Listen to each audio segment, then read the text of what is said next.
ఆంధ్రప్రదేశ్లో 2019 నుంచి 24 వరకు జగన్ అండ్ ముఠా ఏం చేశారో వైఎస్ఆర్ గవర్నమెంట్ బయటకు ఒక్కొక్కటిగా తీస్తుంది. దాంట్లో ముఖ్యంగా చూసుకుంటే ఏపీలో తమ సంస్థ ఆరంభించిన 100 ఉద్యోగాలు కల్పిస్తామని ప్రఖ్యాత ఐటీ కంపెనీలు ముందుకు వస్తే జగన్ తనకు వాటా 150 కోట్లు లంచం ఇవ్వాలని డిమాండ్ చేశారట.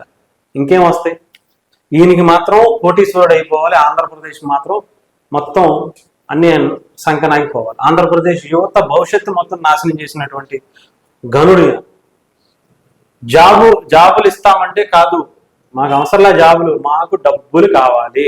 నువ్వయ్యా మాకెంత ఇస్తావు? నువ్వు జాబులు ఇస్తే నాకేం వస్తుంది?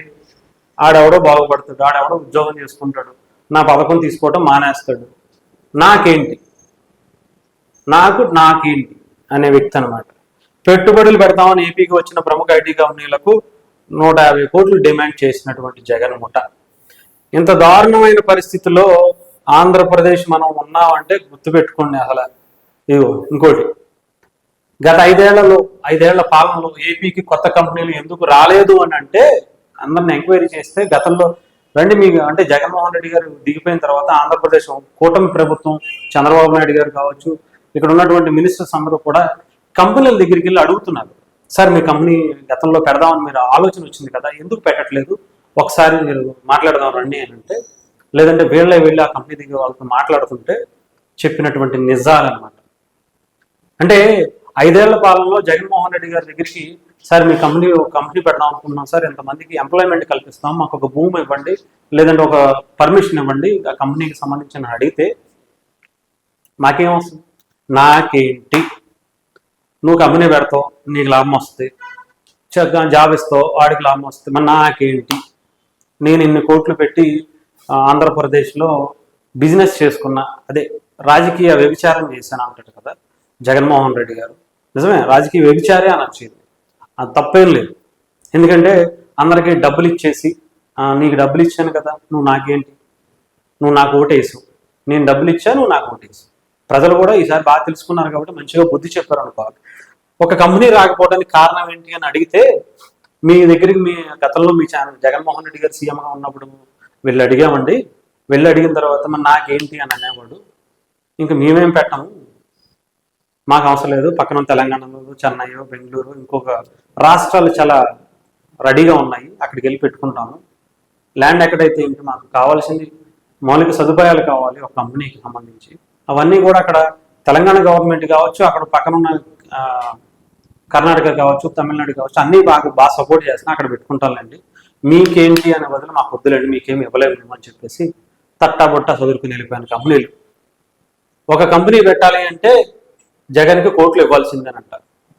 త్వరలో షాకింగ్ న్యూస్ మీ ముందుకు వస్తుందని చెప్పి వాళ్ళు రెడీగా పెట్టారు.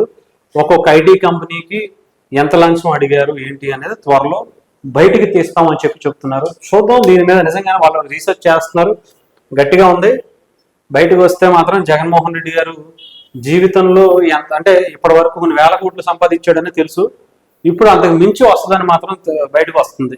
పులివెందుల్లో ఈ స్కెచ్ కన్నా జగన్ మాయం చేసిన ఏరుకోరి దొంగలకే పదవులు ఇచ్చాడట. ఇది రైట్. తండ్రి వైఎస్ విగ్రహాల కోసం 18 కోట్లట. మనిషివా దున్నపోతువా అర్థం కాలేదు. మీ నాన్న విగ్రహాలు నువ్వు కట్టుకుని దొబ్బించుకో, నీకు 1000 కోట్లు సంపాదించి దొబ్బించుకున్నావు కదా, నువ్వు కట్టుకుని తగలడాలి. మాకెందుకు ఈ దొరద, మా మీద ఎందుకు డబ్బులు? ప్రజల సొమ్ముని ఇంతలా పీల్చుకు తినేస్తున్నటువంటి వ్యక్తి ఈ జగన్మోహన్ రెడ్డి గారు. నిజంగా అసలు కడుపు తరుక్కుపోతుందా? అసలు పెట్టుకోవడానికి సిగ్గు లేదా? ఎంత దారుణమైనగానా చూడండి. ఇడుపులపాయలో 10 కోట్లతో 23 వైఎస్ఆర్ విగ్రహాలట. చుట్టూ సుందరీకరణ లైటింగ్ కోసం మరో 8 కోట్లంట. సుందరీకరణ కోసం పనులు కూడా పులివెందుల వైసీపీ నేతకే, మళ్ళీ కాంట్రాక్టులు కూడా వాళ్ళకే.